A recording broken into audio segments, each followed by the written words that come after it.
Ini 17 Agustus yang istimewa, 17 Agustus 2025. Kita di Tembagapura, coba lihat. Bersama dengan warga semuanya. Kita nikmati situasi ritualnya.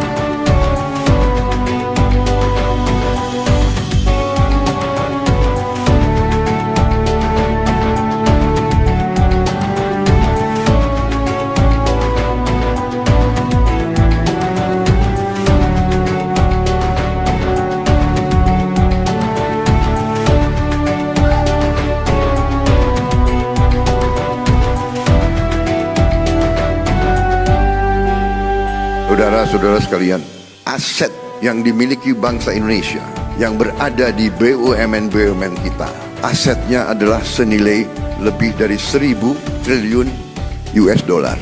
Harusnya BUMN itu menyumbang kepada kita minimal 50 miliar dolar. Pada tahun 2024, manfaat langsung terhadap penerimaan negara adalah sebesar 4,7 miliar dolar Amerika atau sekitar 80 triliun rupiah. Ini adalah jumlah kontribusi terbesar bagi negara dari satu perusahaan di Indonesia, yaitu Freeport Indonesia. Sekitar 11 triliun diantaranya langsung diterima oleh daerah, yaitu Kabupaten Mimika, Provinsi Papua Tengah, dan kabupaten lainnya di Papua Tengah. Jumlah ini belum termasuk investasi sosial yang dilakukan oleh PT FI untuk masyarakat sekitar wilayah tambang sebesar 2 triliun rupiah.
Proses reklamasinya dimulai dari 2014, jadi belum kita sudah mulai.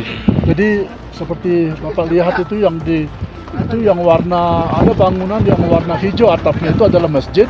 Di atasnya itu ada area yang sudah sukses sekali kita kerjakan reklamasinya.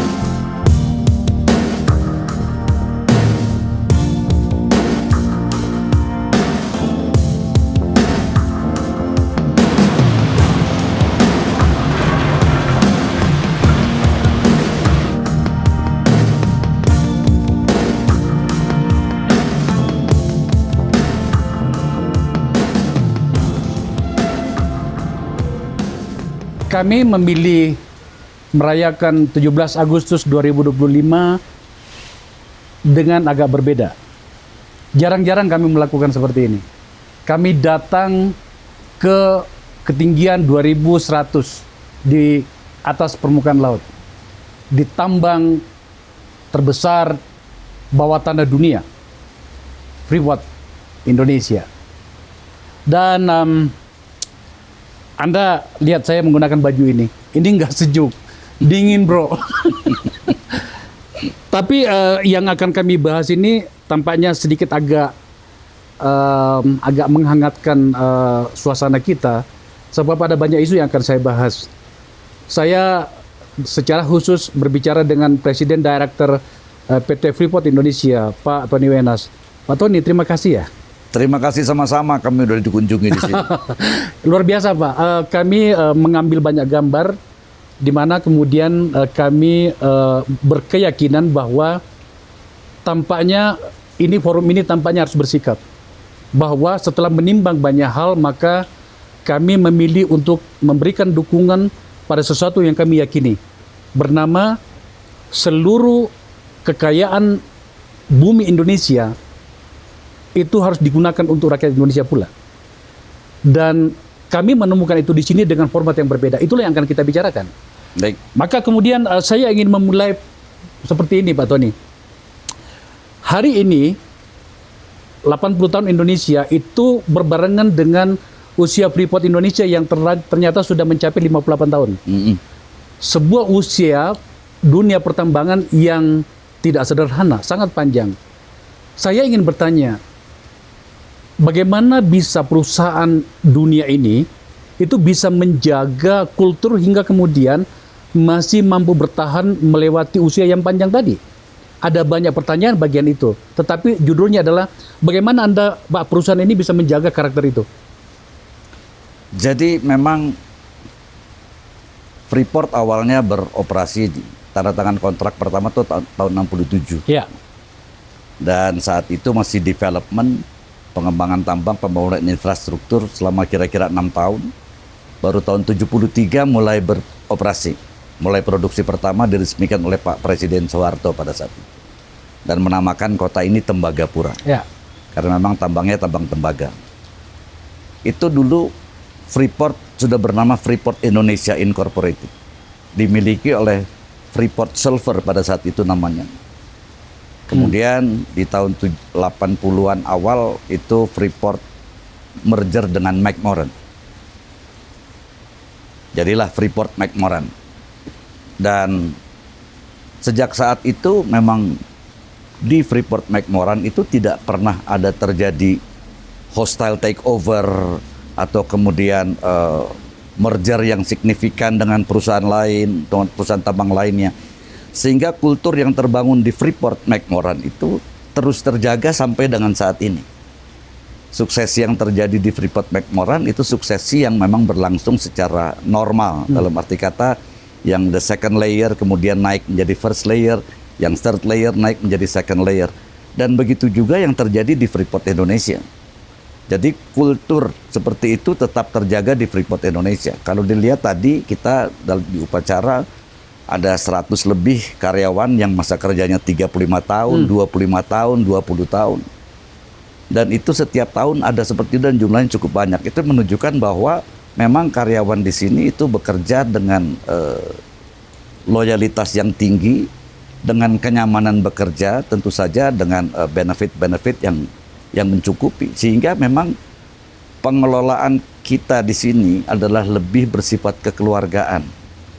Jadi ada banyak hal yang menunjukkan kekeluargaan. Contoh lah, misalnya kalau ada satu krisis yang terjadi atau suatu insiden lah, yang kami lakukan bukan mencari tahu siapa yang salah.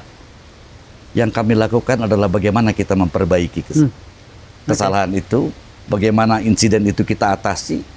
Contoh lah, beberapa waktu lalu smelter kami di Gresik itu terbakar 1 tahun yang lalu kan, bulan Oktober. Itu bukan kita, wah ini salahnya siapa, ini salahnya siapa, yang kita, oke.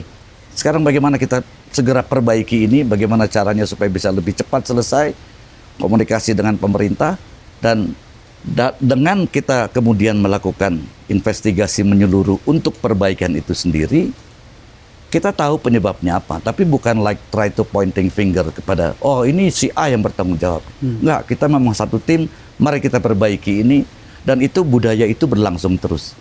Sampai dengan saat ini pun juga saya secara sering datang ke lokasi tambang sini, ketemu staff-staff bukan untuk kemudian go into the detail, mau ikut campur ke detail, yang enggak. Kita datang ke sini adalah untuk ketemu sama staff-staff, key players di sini dengan para yang high potential untuk kita gather aja. Ya.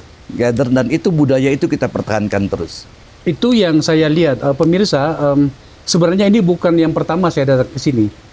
Tetapi kemudian pada kedatangan berikutnya, termasuk seperti hari ini, Pak Tony, saya melihat bahwa ini mungkin pujian ya bagi perusahaan ini. Tapi saya boleh jujur dong, jika memang ternyata itu yang saya temukan, adalah bagaimana kemudian karakter itu utuh. Contoh yang paling sederhana misalnya, ini sekaligus pesan kepada para, terutama anggota DPR dari kabupaten ini. Kalau mau melihat bagaimana kota mandiri yang bertanggung jawab itu, tak usah ke luar negeri. Datang ke sebuah kota kecil di Timika itu namanya Kuala Kencana. Bagaimana kota itu mandiri. Tapi yang saya mau katakan begini, bahkan kultur Freeport itu bisa dilihat bagaimana bahkan pada situasi masyarakat di luar tambang malah. Jalannya itu betul-betul seperti kita di luar negeri lah. Itu kita masuk di Kuala Kencana itu kita tidak seperti masuk di kota di mana di Indonesia ya. Itu yang saya maksud, bagaimana kemudian ternyata karakter itu menyeluruh. Seperti itukah perusahaan ini menjaga kondisinya ya Pak Tony? Jadi memang betul sekali bahwa kami menjaga kultur itu dengan sangat, saya tidak mau mengatakan sangat baik, tapi kita terus secara kontinu kita lakukan itu. Kalau misalnya ada kekurangan, kita perbaiki kekurangan itu. Tapi kita nggak mau mengubah kultur itu. Karena kultur itu ternyata kultur yang baik. The corporate culture sekarang kita terjemahkan menjadi sincere. Safety, integrity, respect, commitment, excellence. Jadi kita saling respect satu sama lain. Kalau ada yang salah, sering saya katakan kepada karyawan adalah kita harus menjaga, kita harus mengingatkan rekan kerja kita kalau dia membuat sesuatu yang kurang tepat. Kalau dia membuat sesuatu yang unsafe, kita yang harus mengingatkan. Sebagai keluarga besar, kita saling mengingatkan, bukan wah kemudian kita laporin dia tuh begini. Enggak, justru kita mengingatkan. Dan ini terus kita jaga, dan kita berusaha pertahankan terus yang namanya keluarga besar Freeport Indonesia. Bahkan kontraktor-kontraktor kita yang bekerja di sini, itu juga kita perlakukan sebagai bagian dari anggota keluarga kita. Tadi itu waktu Anda berpidato pada 17 Agustus yang menurut saya bolehlah itu. Kualitas audio yang terjaga, kemudian udahlah, seakan-akan itu Istana Negara dipindahkan ke sini tadi. Tapi yang saya dapat dari satu pidato Anda itu yang menarik ini. Tak ada perusahaan yang berkembang baik di tengah masyarakat yang tertinggal atau sejenisnya. Saya lebarkan pembicaraan kita. Ini soal bagaimana Freeport berada di tengah masyarakat. Kita berada di Papua ya, berarti masyarakat Papua. Itu menarik loh Pak Tony. Saya lengkapi data ini dengan mengatakan gini. Kebetulan anak saya yang sayang tidak bisa hadir di sini menemukan bahwa ternyata Freeport lah satu-satunya perusahaan di dunia yang menyisakan 1% keuntungannya untuk masyarakat sekitar. Dalam angka itu ternyata besar sekali, $100 juta ya. Jadi bukan dari keuntungan, dari pendapatan. Dari pendapatan, dari revenue. Dan itu angkanya besar sekali, $100 juta setiap tahun. Jadi memang itu komitmen kami dari tahun 96 untuk menyisihkan 1% dari revenue perusahaan untuk program pengembangan masyarakat. Ini di luar biaya operasional dari Freeport sendiri yang kita keluarkan untuk pengembangan masyarakat. Dan dana 1% itu istilahnya dana 1% atau dana kemitraan kita bilang, itu dikelola oleh Yayasan Pengembangan Masyarakat Amume Komoro. Dan semuanya dalam bentuk program pendidikan, program kesehatan, program ekonomi berbasis desa, infrastruktur, budaya, olahraga, semua aspek di situ dimasukkan. Karena kami yakin dan percaya tadi yang saya bilang bahwa nggak mungkin perusahaan itu bisa bertahan kalau seandainya masyarakatnya kemudian gagal. Quote yang hebat menurut saya. Tapi saya mau bertanya Pak Tony tentang kondisi terkini. Ini kan Papua sekarang terbagi menjadi 4 provinsi ya? 6. 6 provinsi gitu ya. Risikonya adalah tanda petik tanggung jawab Freeport itu akhirnya hanya berada di Provinsi Papua Tengah, di mana ada 8 kabupaten di situ.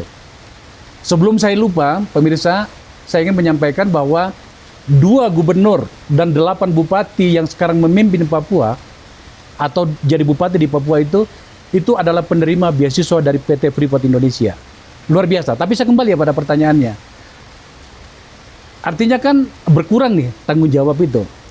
Apakah ada protes dari daerah Papua yang lain yang awalnya sebenarnya ikut menikmati dari apa yang didapatkan dari Freeport Indonesia? Jadi begini, kalau untuk program pengembangan masyarakat, yang kami lakukan adalah patokannya bukan wilayah administratif, Oke. tapi patokannya adalah wilayah terdampak.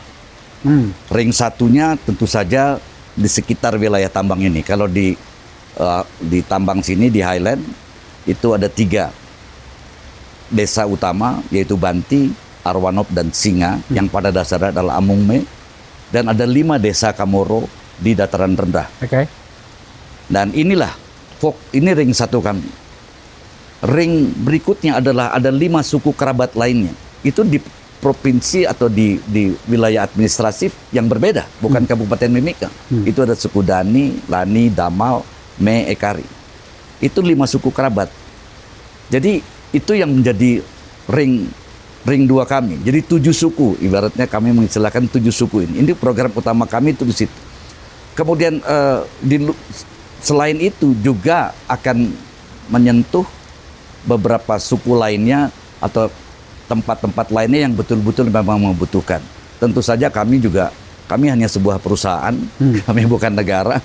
Jadi wilayah jangkauan kami juga tidak bisa seluruh Papua. Jadi dengan kemudian menjadi 6 provinsi, kami sekarang berada di Provinsi Papua Tengah, bukan lagi di Provinsi Papua. Ada dampaknya, yaitu adalah pembayaran kami kepada negara. Yang kalau menurut undang-undang itu adalah basisnya adalah basis provinsi. Jadi contoh royalti kami, kemudian royalti, kemudian pajak-pajak daerah kami, bagi hasil, itu jatuhnya ke 1 provinsi saja. Karena undang-undangnya mengatakan seperti itu. Kami kan bagi hasil itu 6% dari keuntungan bersih kami adalah untuk pemerintah daerah. Pemerintah daerahnya mana? Yaitu provinsi di mana kami berada, yaitu hanya Provinsi Papua Wilayah Tengah. terdampak tadi itu. Iya, hanya Provinsi Papua Tengah. Itu dibagi 6% itu adalah 2,5 untuk kabupaten penghasil, 1,5 untuk provinsi, kemudian 2% untuk kabupaten lainnya di dalam provinsi tersebut. Jadi kebetulan Papua Tengah totalnya cuma 8 kabupaten, 1 kabupaten penghasil Kabupaten Mimika. Jadi 7 kabupaten lainnya hanya 7. Tadinya kalau provinsi Papua itu 29 kabupaten. Ya, makanya yang lainnya protes nggak setelah Ya, tapi, ini daerah ini menjadi berpisah? Jadi kalau dalam rangka itu yaitu satu konsekuensi logis dari dimekarkannya Papua ya menjadi sekarang 6 provinsi. Oke. Kita ikuti nanti bagaimana kemudian proses ini berjalan. Saya membawanya dalam konteks apa yang lagi menarik dibicarakan orang sekarang, Pak Dirut. Presiden Prabowo Sambil ngopi ini ya. Silakan. Kopinya enak sekali ya. Presiden pada pidatonya tanggal 15 di depan MPR DPR itu sangat telanjang. Saya gunakan kata yang sedikit agak tidak biasa ini.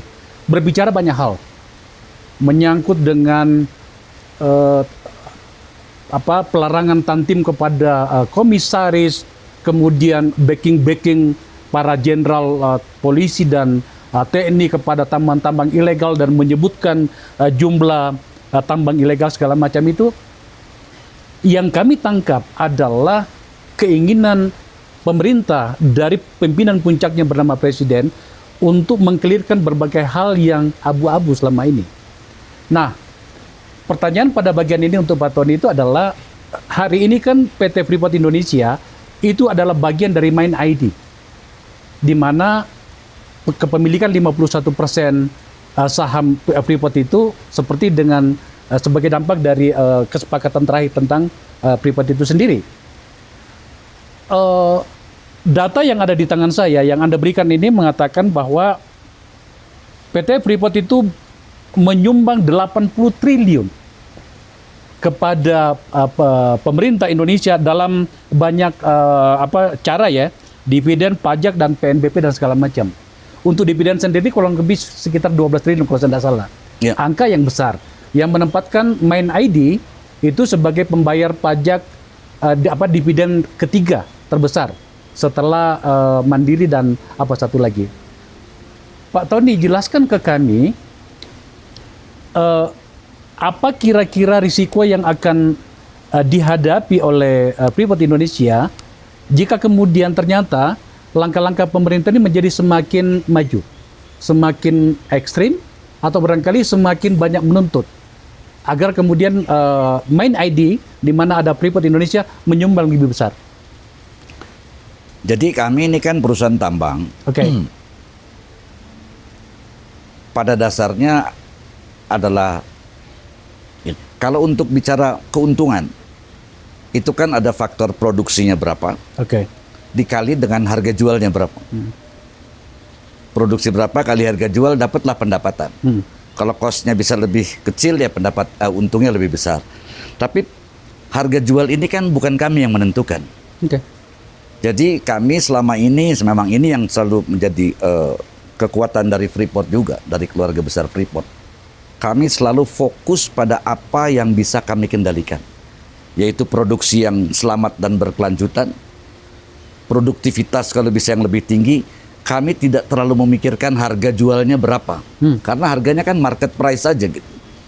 Jadi kita fokus aja di situ. Kalau harga jual, harga mineral, kemudian harga tembaga dan emas makin tinggi, tentu pendapatannya akan makin banyak. Ya. Jadi kita juga nggak bisa kemudian dipaksa untuk, kamu harus bayar dividen lebih banyak lagi. Karena soal dividen itu adalah bergantung dari harga jual dulu berapa. Kalau harga mineralnya turun, ya otomatis pendapatan kami turun. Dan dividennya pasti akan turun. Berbeda sama industri services atau modern services seperti banking, atau manufacturing atau manufacturing yang kemudian dia bisa menggenjot produksi begitu saja. Kami kan merencanakan tambang ini dengan cara yang berkelanjutan, dengan memperhatikan teknisnya bagaimana dan daya dukung lingkungan juga. Jadi nggak bisa kemudian, karena harganya lagi tinggi nih, produksi aja yang banyak. Ya nggak bisa, karena harus sequence. Apalagi tambang bawah tanah itu, kita ambilnya dari bawah harus secara simetris diambilnya. Kalau nggak dia akan kolaps tambang. Jadi makanya kalau untuk itu produktivitas kita mungkin kita bisa tingkatkan, cost kita akan berusaha tekan serendah mungkin, tapi yang namanya pendapatan kita nggak bisa tahu. Jadi kalau dalam proyeksi kita selalu adalah kita proyeksi produksi metalnya berapa. Produksi metalnya berapa, cost kita bisa proyeksikan, tapi hasil penjualan kita nggak bisa proyeksikan. Kalau dalam rencana kerja anggaran belanja yang kita sampai kepada pemerintah, kepada Kementerian SDM, selalu kita pakai sensitivity analysis. Jadi produksi kita akan misalnya 1,5 miliar pound tembaga. Kemudian 1,5 juta ounces emas. Kita pakai asumsi harga. Kalau harganya tembaga $4 per pound, maka hasilnya akan sekian. Kalau dia harganya 3,5, maka hasilnya akan sekian. Jadi kita nggak bisa membuat, proyeksi kita di tahun depan kita akan mendapatkan keuntungan sekian atau pendapatan sekian. Nggak bisa kita lakukan itu. Tapi 80 triliun yang Anda, atau maksud saya perusahaan ini berikan kepada negara dalam berbagai bentuk tadi itu sebenarnya sudah sangat besar ya Pak ya? Sangat besar sekali. Memang di tahun yang 2024 kami memproduksi 1,8 miliar pound tembaga, 1,8 juta ounces emas, dan realisasi harganya itu sekitar $4 per pound untuk tembaga, dan emas sekitar 2.500. Tahun ini harga tembaganya udah $4,5. Jadi ada kemungkinan naik lagi? Ada kemungkinan naik, tapi kan juga dibandingkan dengan produksi kami. Produksi kami kebetulan tahun ini akan menyentuh kadar yang lebih rendah dari tahun sebelumnya. Jadi mungkin kira-kira hampir samalah dengan tahun lalu. Tapi itu kan hanya satu wishes lah ya. Iya. Kita belum tahu, mungkin bulan depan harga kemudian jatuh karena Iya. satu dan lain hal. Betul. Kita nggak bisa tahu, tapi kalau dilihat dari proyek, makanya kami selalu melakukan perbaikan forecast itu setiap 3 bulan kita lakukan perbaikan forecast. Saya belum sempat melakukan riset Pak Tony. Di MindID itu sendiri kan ada beberapa perusahaan itu. Freeport Indonesia sendiri itu menyumbang berapa persen dari total pendapatan dari MindID? Kalau nggak salah 90%. Ya, udah clear. Jangan ditanya lagi soal itu kan. Oke. Pada akhirnya kita harus melihat ke depan, Pak Tony. Tadi pada bagian awal saya sudah berikan clue sedikit ya soal memberikan dukungan itu. Monggo, memang kopinya enak ya Pak ya? Apalagi dingin-dingin gini, hujan lagi. Ya. Izin PT Freeport Indonesia untuk yang sekarang hanya sampai pada tahun 2041. Iya.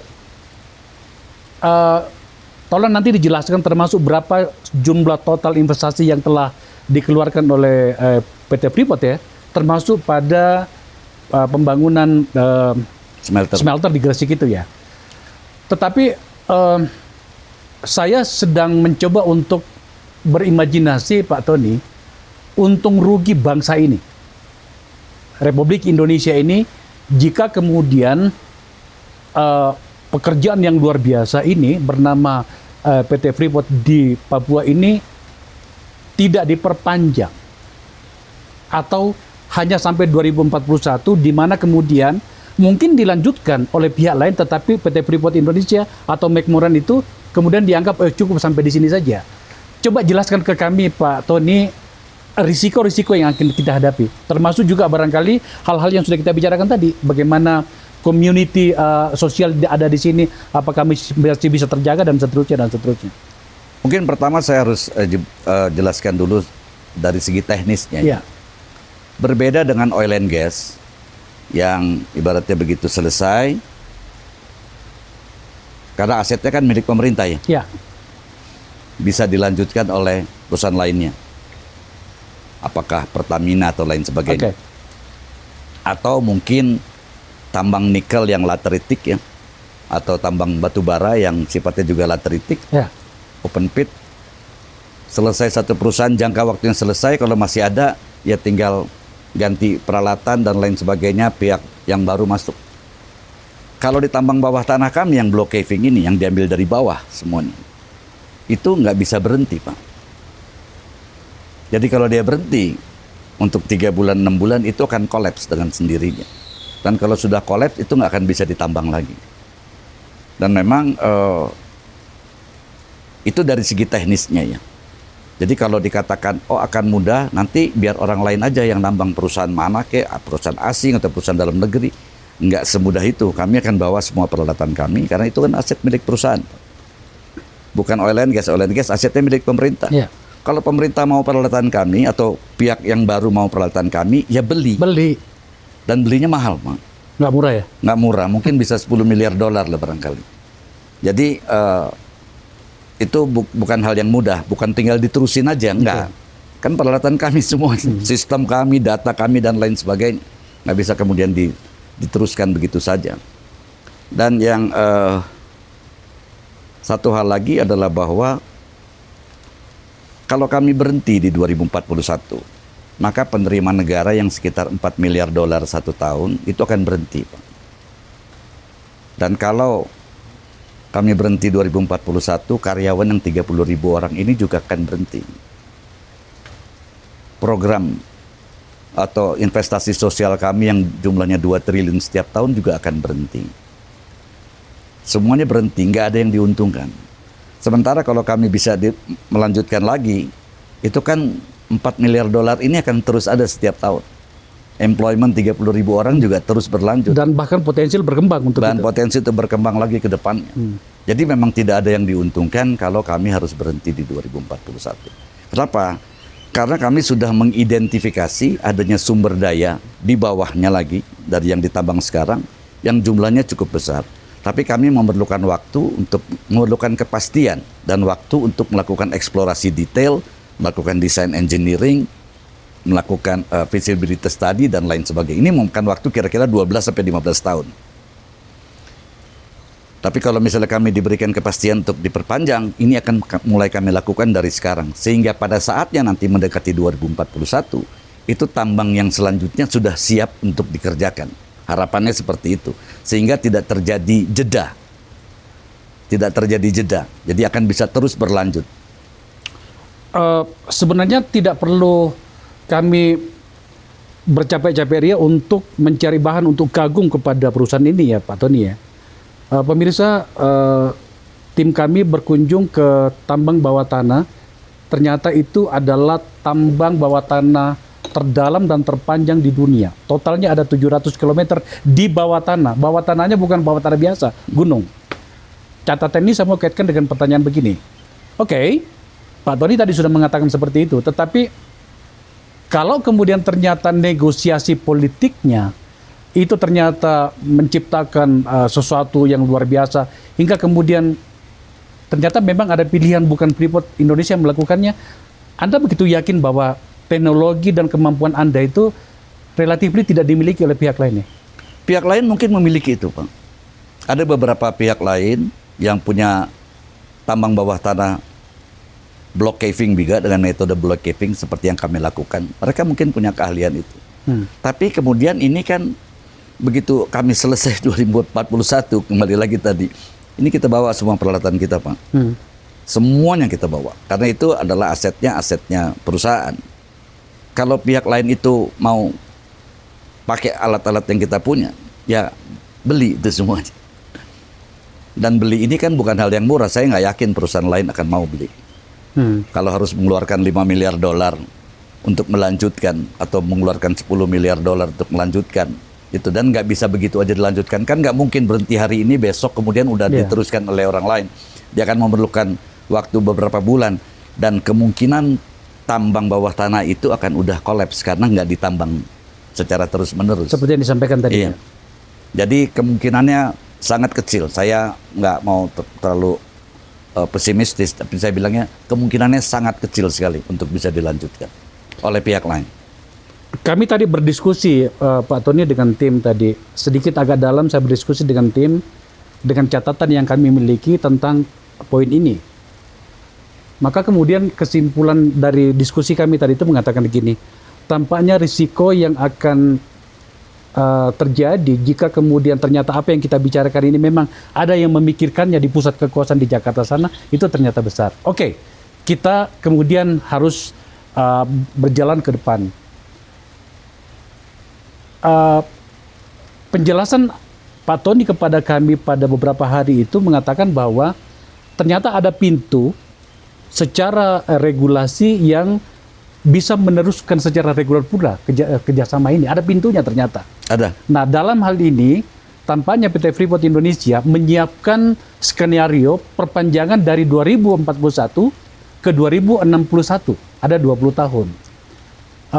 Coba jelaskan ke kami, Pak Tony, seperti apa sih sebenarnya situasi itu hingga kemudian kita bisa, masyarakat Indonesia bisa memahami bahwa ternyata yang kita bicarakan ini adalah sesuatu yang logik untuk kita pikirkan.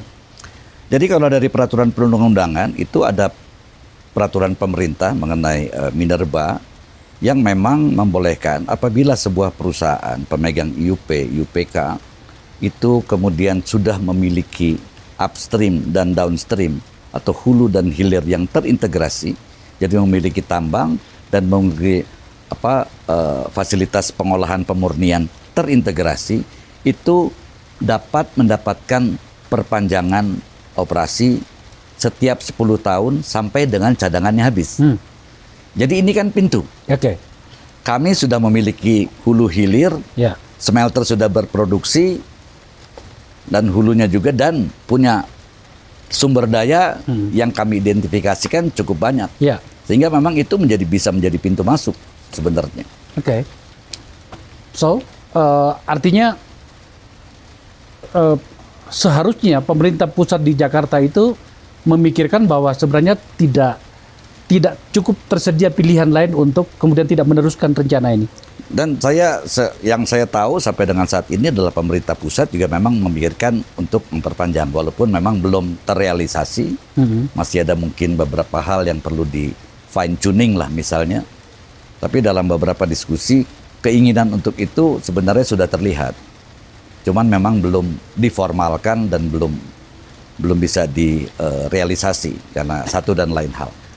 Sebenarnya saya itu agak sedikit berhati-hati berbicara soal ini Pak Tony. Karena sebenarnya itu poin saya begini pemirsa. Pada beberapa karakter BUMN kita yang hari ini dikritisi dengan sangat keras oleh Presiden, kadang-kadang pikiran untuk menguasai sesuatu itu begitu besar di benak para pengambil keputusan di Jakarta sana. Pada kasus Freeport ini, saya kok melihat sangat besar resikonya kalau kemudian itu dipikirin. Artinya mengambil orang lain untuk mengelolanya gitu loh, maksud saya kan. Seperti yang saya jelaskan sejak awal tadi. Jujur saya kagum Pak Tony yang saya sebut dengan karakter itu tadi. Ya oke, kalau begitu kita lihatlah bagaimana selanjutnya pikiran itu.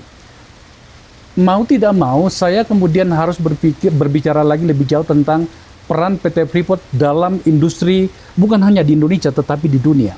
Kemarin kepada kami dijelaskan kebutuhan logam dunia luar biasa sekali.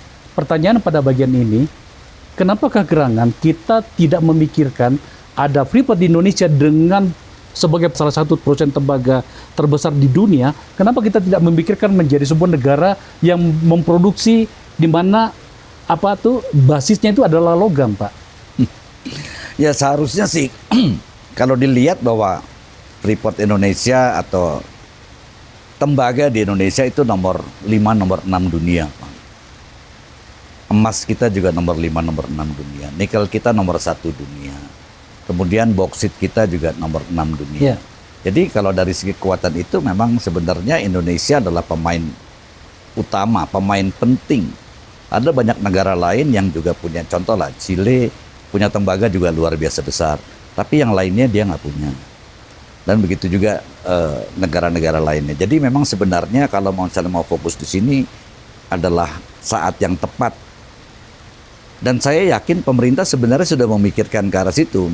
Pada saat dinyatakan bahwa ingin membangun ekosistem kendaraan listrik, ekosistem renewable energy yang Indonesia sebenarnya punya hampir semuanya. Jadi kalau misalnya dikatakan kenapa tidak, harusnya sih memang kita mengarah ke situ. Dan saya yakin pemerintah sudah memikirkan untuk mengarah ke situ. Tinggal memang mungkin tinggal menjahit beberapa sektor ini kemudian menjadi satu kesatuan. Dan ya harapan kami sih memang dengan kepemimpinan Pak Presiden Prabowo Subianto bisa lebih cepat tercapai lah tujuan ini. Artinya dengan situasi dan kondisi yang ada di Freeport ini bukanlah mimpi jika kemudian tiba-tiba kita mengambil posisi, oke, kita berhenti menjadi bangsa pengguna saja, tapi kita menjadi bangsa yang produksi semua itu ya. Contoh lah, kami ini kan produksi kami nantinya bisa 800.000 ton katoda tembaga. 800.000 ton. 800.000 ton itu bisa untuk membuat 8 juta unit kendaraan listrik, mobil listrik. Bisa untuk membuat 140 gigawatt solar panel. Jadi besar 800.000 ton. Chile sebagai negara penghasil tambang, tembaga, kelas dunia, itu mereka hanya memproduksi 2 juta ton katoda tembaga karena mereka masih mengekspor konsentrat. Jadi sebagai produsen katoda tembaga, kami ini salah satu yang terbesar di dunia. Oke. Kami cuma kalah sama Cina, tapi Cina kan nggak punya tambangnya. Dia beli konsentratnya, kemudian dia lakukan proses smelter, dia produksi katoda tembaga, dia produksinya bisa hampir 15 juta ton katoda tembaga, tapi tambangnya bukan dari dia. Kita punya terintegrasi hulu hilir terbesar di dunia. Benar, Pak. Jadi ya harapan kami juga adalah bahwa katoda tembaga yang kami produksi ini bisa dimanfaatkan sepenuhnya di dalam negeri. Sekarang ini kan masih belum. Kami punya PT Smelting yang produksi kira-kira 300.000 katoda tembaga. Itu 150.000-nya masih diekspor. Jadi kalau kami sudah full online, kami akan produksi sekitar 500.000 dari PT FI. Itu kemungkinan besar 100% diekspor. Waduh, sayang banget ya Pak ya? Sayang, tapi memang sudah ada perusahaan namanya Hailiang yang di kompleks JP juga. Mereka sudah menyatakan minatnya untuk mengkonsumsi katoda tembaga kita. Ada juga beberapa perusahaan dari China yang mau investasi ke Indonesia. Ada juga dari Amerika yang mau investasi ke Indonesia yang menyatakan minat untuk mengkonsumsi katoda tembaga kami. Inilah yang kami harapkan bisa terjadi, yaitu bahwa di Indonesia muncul industri-industri hilir lainnya yang lebih hilir lagi, yang mengkonsumsi tembaga yang kami produksi. Kalau emasnya sudah hampir aman karena emas kami itu Antam sudah komit untuk meng-offtake 30 ton per tahun. Dan dalam pembicaraan untuk bisa meng-offtake 100%, yaitu sekitar 50 ton yang kami produksi. PT Freeport itu 50 ton ya? Ya, Untuk kira-kira emas saja sekitar ya? 50 ton untuk emas per tahunnya. Wow, angka-angka yang luar biasa sebenarnya. Baik, kita menuju ke akhir diskusi kita, Pak Tony. Ini forum politik sebenarnya, Pak. Saya harus berbicara tentang korporat dengan membaca banyak data. Pertanyaannya itu begini, meskipun PT Freeport Indonesia telah menjadi bagian dari PT Mine ID, di mana itu adalah negara pemerintah Republik Indonesia di dalamnya, tetapi ya ini kan kadang-kadang namanya apa itu, gosip politik itu berkembang kemana-mana. Tampaknya PT Freeport Indonesia itu masih juga menerima gangguan kiri kanan ya Pak Tony? Gangguan dalam bentuk apa ini? Saya dengar-dengar misalnya masih ada juga yang pergi datang atas nama kekuasaan meminta proyek segala macam. Padahal ini sudah milik Indonesia loh. Apa maksud saya milik pemerintah Indonesia sudah ada 51%. Itu benar Pak? Ya ada aja. Kalau soal ada kan. Tapi kan kami di perusahaan kami ini kita punya principle of business conduct. Iya. Yang punya juga ketentuan-ketentuan mengenai Foreign Corrupt Practices Act. Punya juga good governance standard yang bisa dikatakan cukup tinggi. Contoh lah misalnya, saya kalau seandainya saya pergi entertain seorang pejabat pemerintah, itu begitu pulang saya ke kantor, saya harus membuat, saya kan bayar makan gitu ya, entertain kan kita bayar makannya, minumnya, itu saya harus buat laporan pulang. Saya Masa sih sampai segitu? ya, Meskipun masanya cuma 1 juta gitu?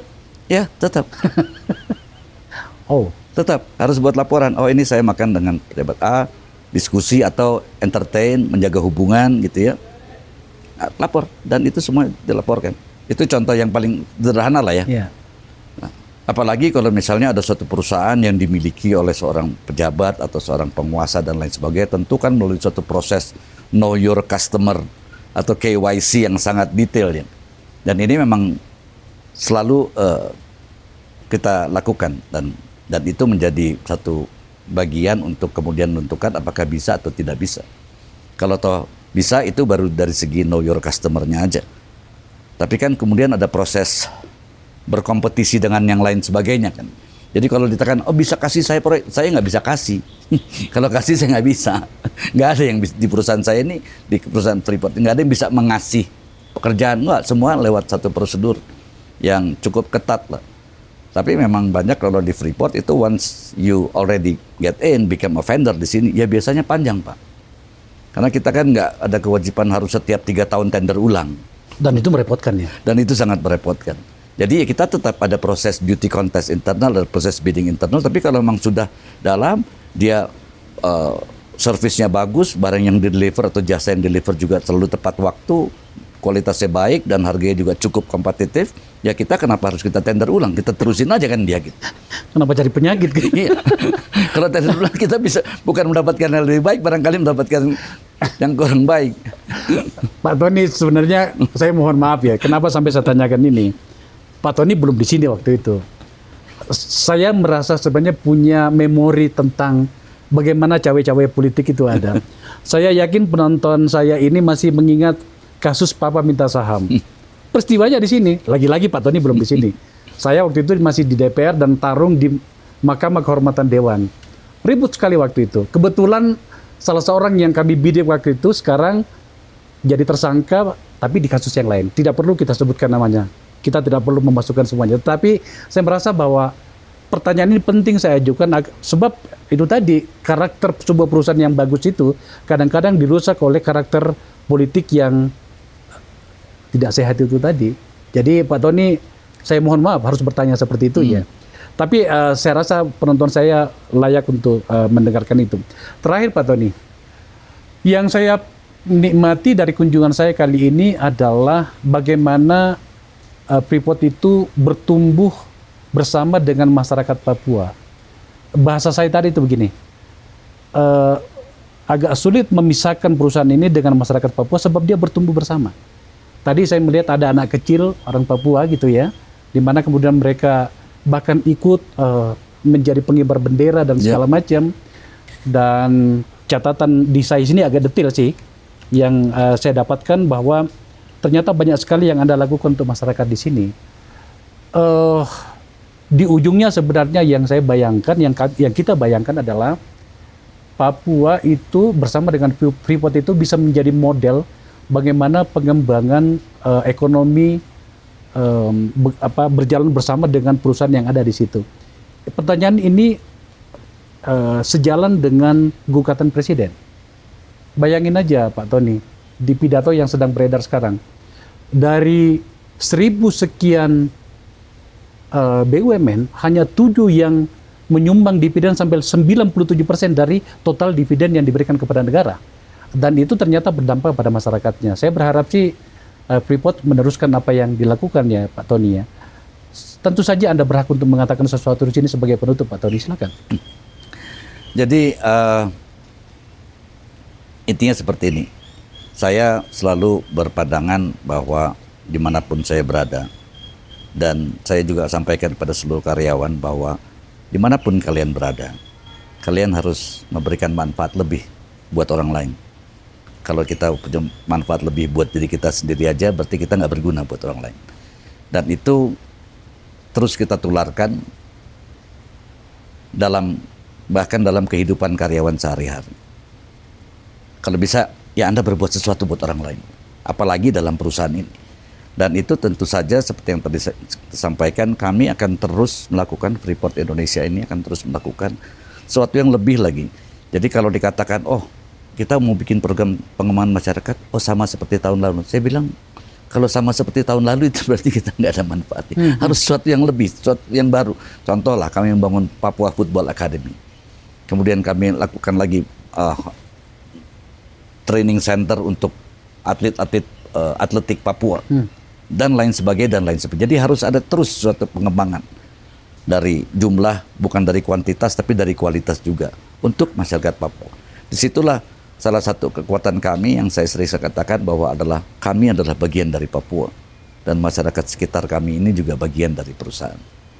Tahun ini Anda tahun keberapa di sini Pak? Saya udah 7 tahun, jadi mau masuk tahun ke-8 sebagai dirut. Tapi total udah 17 tahun. Di Freeport? Dari 2001 sampai 2010, terus dari 2017 sampai sekarang. Pak Tony, jarang-jarang orang yang bisa mencapai usia profesional seperti itu ya. Selamat untuk Anda ya. Nah, kita hanya karena Tuhan aja Pak, bukan karena kemampuan atau kehebatan saya. Kita ngopi dulu. Gitu. Pemirsa, diskusi ini saya buat menjadi komunikatif agar kemudian kita bisa melihat apa sih sebenarnya yang akan kita hadapi ke depan. Tadi Pak Tony menjelaskan dengan sangat detail tentang apa yang terjadi hari dan ke depannya. Saya sih berharap bahwa informasi yang kami keluarkan termasuk pada hari ini, Pak Tony sudah 2 kali di podcast saya, itu semakin menjelaskan kepada publik, kepada kita semuanya, Freeport itu seperti apa sebenarnya. Sebab sejujurnya Pak Tony, saya juga bagian yang pernah berpikir bahwa perusahaan ini tanda petik jahat kepada masyarakatnya. Saya pernah berpikir itu lama sekali. Hingga kemudian komunikasi dan informasi yang datang semakin membuka mata bahwa ternyata ada banyak kebaikan di balik dari berbagai pikiran itu. Tentu saja kami akan menjaga criticism yang kami miliki untuk itu, sambil berpikir bahwa tidak cukup hanya kritis, kita juga harus memberikan ruang bagaimana permakluman itu kita bisa diskusikan. Pak Tony, terima kasih atas. Terima kasih Bang Akbar. Undangannya kali ini. Terima kasih juga sudah dikunjungi. Terima kasih telah menyaksikan percakapan kami.